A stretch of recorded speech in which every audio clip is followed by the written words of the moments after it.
Boa noite. Qual deve ser o tamanho do Estado brasileiro? De quais áreas o governo precisa cuidar e de quais deveria ficar fora? Essas e outras questões serão debatidas no programa O Livre temático desta noite. Eu vou conversar com dois craques neste assunto também. Primeiro é Hélio Marcos Coutinho Beltrão. Ele é graduado em Finanças com MBA pela Universidade Columbia, em Nova York, é empresário e também presidente do Instituto Mises e um dos fundadores do Instituto Milênio. Outro convidado é Marco Marrafon.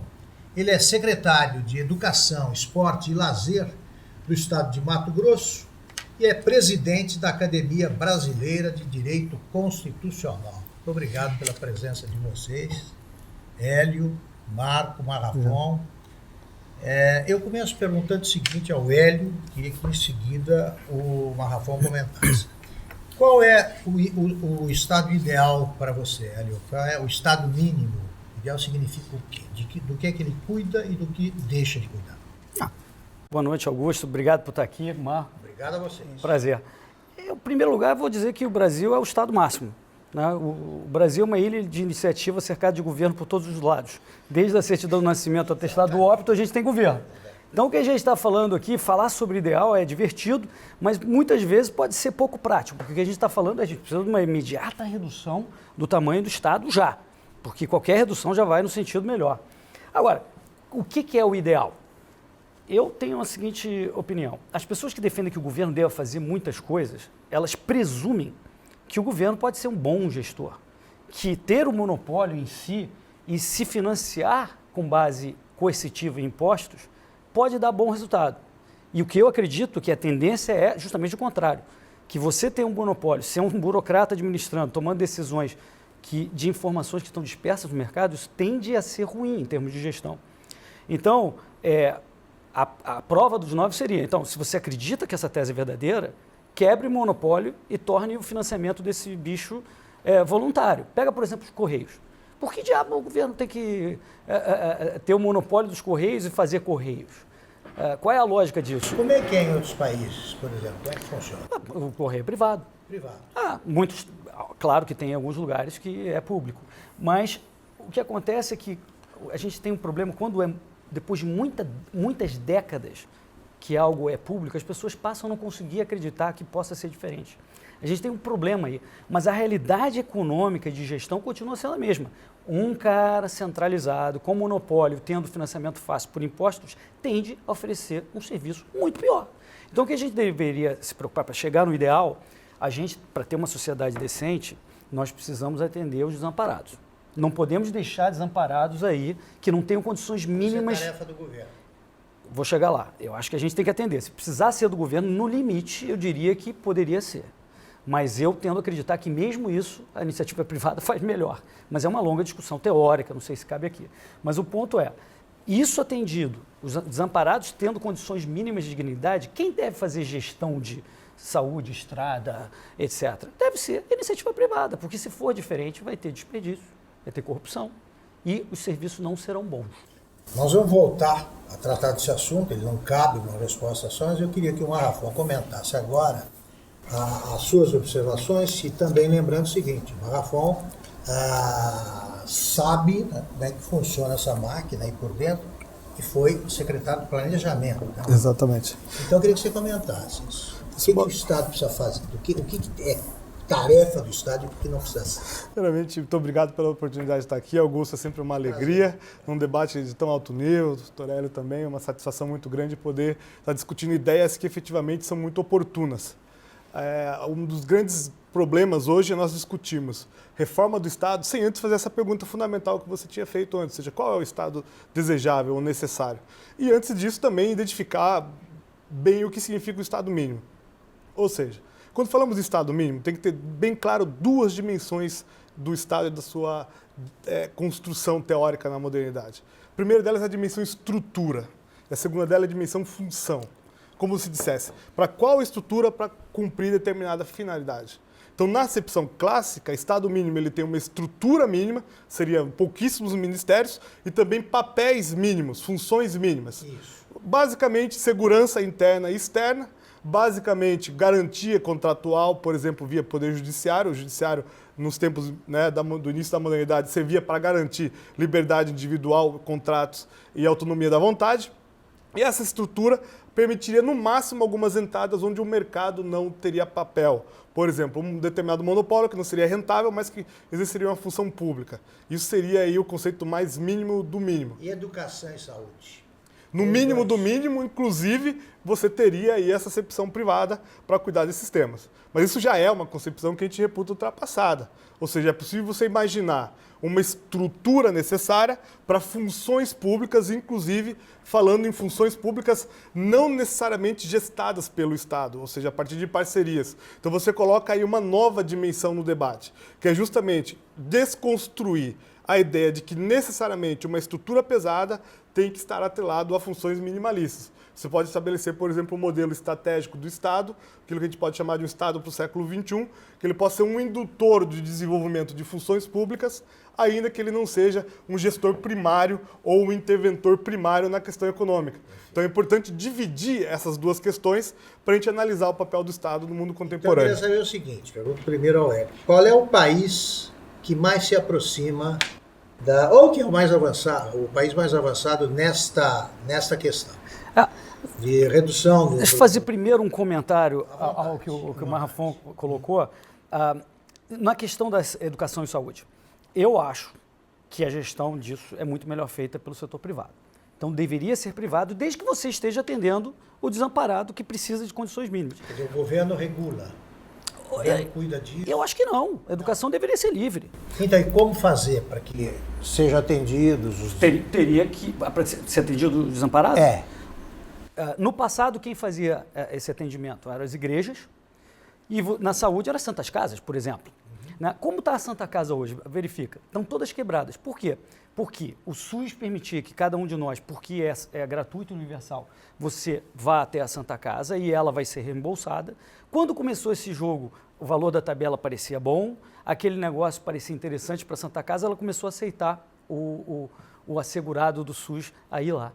Hoje, a Santa Casa tem 70%, 80% da sua receita vinculada a pessoas ligadas ao SUS, com uma tabela não atualizada, então elas estão todas quebradas, Augusto. Então, você desvirtuou o atendimento privado que existia, né, seja igrejas na educação, Santas Casas na saúde, para ter um sistema em que o governo entrou mesmo por aí, mesmo não gerindo diretamente a Santa Casa, e mesmo isso já foi suficiente para quebrar essa rede de atendimento privado. Então eu acho que não, acho que deveria ser privado completamente e no limite, só no limite, se o desamparado não estivesse sendo atendido pela Santa Casa, pela igreja, pelas ONGs privadas, pelas organizações de serviço, aí sim você pode pensar... Mas então, o que é que fica com o governo? O que é que o governo deve fazer? Nada. Então, vamos lá. Eu acho que o Marco mencionou aqui você defender a propriedade privada, etc. Isso Segurança. Defender a sociedade, isso parece bom, mas... Também. Pensa bem. A iniciativa privada faz melhor. Vamos pensar um segundinho. Mas então não precisa de governo? Depende do que você chama de governo. Governo você precisa. Quer dizer, alguém determinando certos serviços. Dando um exemplo. Isso. Deixa eu dar um exemplo mais prático. Eu queria que o Marrafon comentasse. Você falaria o seguinte, vamos lá. Mais importante que educação e saúde para nós, para todos nós, é a alimentação. Certo? Se o governo tivesse criado a Agência Nacional da Alimentação e estabelecesse que fosse gratuito e universal, que você pudesse entrar em qualquer restaurante, qualquer supermercado e consumir uma certa quantidade de produtos por dia, todo mundo ia estar falando hoje, olha, a gente tem que melhorar a alimentação, que está uma porcaria. Claro que é porque ia gerar escassez, todo mundo ia consumir. A gente criou um sistema estatista que não funciona e é óbvio que a gente não consegue ver o que seria. Agora, olha para a educação, que é mais importante ainda que a educação, para a alimentação, que é mais importante que a educação e saúde. Nós não temos o problema de educação. Hoje morre no Brasil 4 vezes mais gente de obesidade do que de desnutrição. Por que não resolvemos fazer um sistema Mas então eu quero ouvir o de secretário alimentação de estatal? Educação. O debate acho que é muito importante. Eu acho ótimo. Com todo respeito, para a gente poder conversar. Eu vejo algumas ideias muito próximas do libertarianismo ou ultraliberalismo que já se mostrou ineficaz no mundo. Não dá mais para você defender um absenteísmo estatal pleno, assim como, do outro lado, não dá para você defender justamente um intervencionismo pleno, ou seja, seria próximo de um regime totalitário. Por quê? A grande questão que se coloca é que a forma mercado não é uma forma que consegue resolver todos os problemas. Eu sou contra esse tipo de dogmatismo, do sentido ou o privado é necessariamente bom, o público é necessariamente ruim, como também o dogmatismo contrário, dizer assim, não, sempre o privado é ruim e o público é necessariamente bom, porque depende dos extremos, né? E nos extremos, é como a teoria da ferradura na ciência política, os extremos dos radicais são muito parecidos. Então a gente tem que tomar um pouco de cuidado com o discurso absolutamente absenteísta como o totalitarista, porque eles não dão conta de uma determinada realidade. Se a gente fosse colocar em termos, digamos, teóricos, pensando para o futuro, uma boa fórmula, na minha opinião, é igualdade ao nascer, liberdade ao viver. Porque me parece insuportável que crianças sejam condenadas a uma estrutura desigual que o mercado não vai dar conta de resolver pelo seu lugar de nascimento, que é algo aleatório, é uma alha, é uma sorte, uma fortuna. No entanto, uma vez estabelecidas as condições mínimas para poder estabelecer a concorrência, digamos assim, dentro de um patamar aceitável de própria inclusão social, aí sim, a forma totalitária do Estado, que vai determinar o que você vai fazer ou não vai fazer, ela não é uma forma também aceitável. Então é uma digamos, tentativa, quase que um lema vinculado aos primórdios da ideia de social-democracia, nesse sentido de construir um modelo em que você não necessariamente precisa resgatar o famoso elefante branco do estado de bem-estar que se ergue no mundo europeu a partir da Segunda Grande Guerra, mas também não abdica de que há funções públicas não se confundem com funções estatais, nem funções estritamente privadas, e essas funções públicas podem ser induzidas pelo coletivo, que há uma função de governo aí de um novo modelo de Estado que pode induzir isso, sem necessariamente ele ser o gestor administrativo desse processo. Ou seja, é por aí que você consegue construir uma máquina que forma interesse coletivo, interesse público, em espaços que a gente pode chamar estatais e não estatais.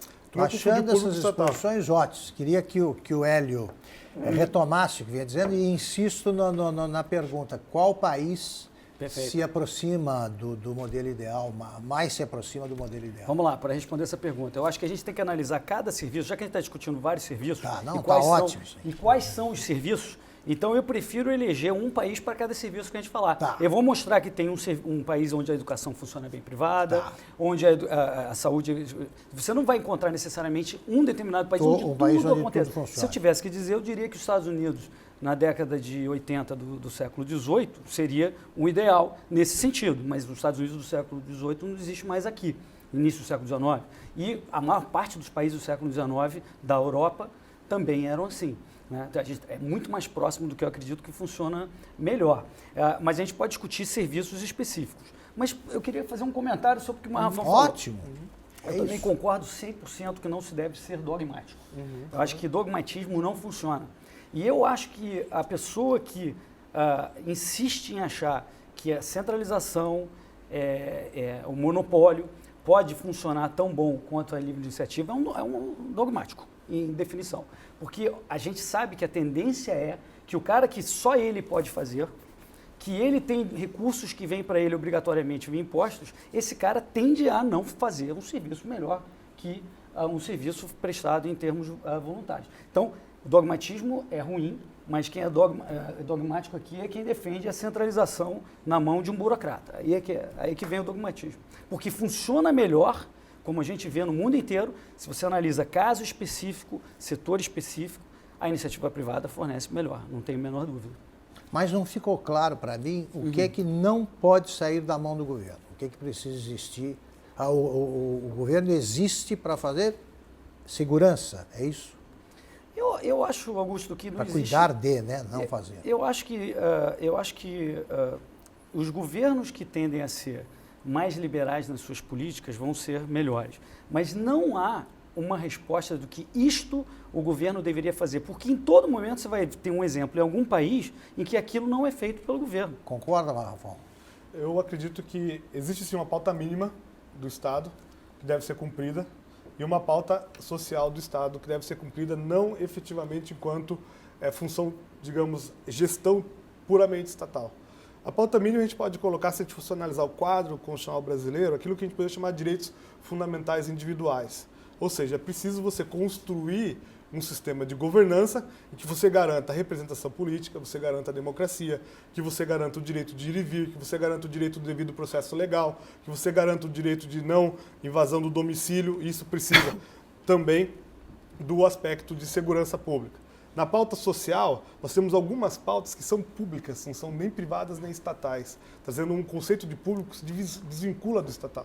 E essas pautas públicas têm sim função governamental. E não estou dizendo que tem que ser colocado na mão de um burocrata, desvincular a burocracia da função pública. E essas pautas públicas, elas são pautas que envolvem a segurança, a saúde, a educação, o direito a um salário mínimo com dignidade, ou seja, há uma série de pautas sociais. A própria regulação do trabalho foi algo que representou um marco na evolução civilizatória. A gente precisa entender que o Estado liberal puro do século XVIII e XIX, ele rui e gera o seu oposto, que é o totalitarismo que vem no início do século XX. E esse totalitarismo vem porque a pauta exclusivamente mercadológica, que vem com a Revolução Industrial, etc., ela promove um arranjo de desigualdade muito grande, próprio na Inglaterra. Essa desigualdade ela vai gerar o seu antagonismo, que são justamente o florescimento das ideologias socialistas. Então, quando vem o socialismo utópico, Babet, Proudhon, mesmo o cooperativismo inglês, ele vem com uma forma de reação ao regime de extrema desigualdade. Aí a pauta de reação ela é muito difícil de dar conta. Pensa a quebra da Bolsa de Nova York em 1929. Na Alemanha e na Itália, nós vemos dois movimentos fortes. Um movimento socialista-leninista, vamos dizer assim, já uma deturpação quase do marxismo puro, e um movimento social-democrata. Esses movimentos, quando você pôr lá Kautsky versus Rosa de Luxemburgo, vai gerar um modelo de Estado que não funcionou naquele momento em Weimar, e depois chega o nazismo na Alemanha. Depois chega o fascismo na Itália. Ou seja, o oposto do liberalismo é o fascismo. E nesse ponto é que nós acreditamos que não é possível você defender uma pauta de uma crença no livre mercado. Também não uma pauta total. A pauta do Estado total ele é uma pauta muito negativa porque ele tira aquilo que é uma das coisas mais humanas na humanidade. Que não só o direito de ação política, de dizer e falar, e isso é humano, dizer, falar e ter significância do que se diz, né, para não confundir com papagaio, é algo que o cavalo, em tese, não faz. Então é isso que é humano. A política, nesse sentido, ela é muito humana.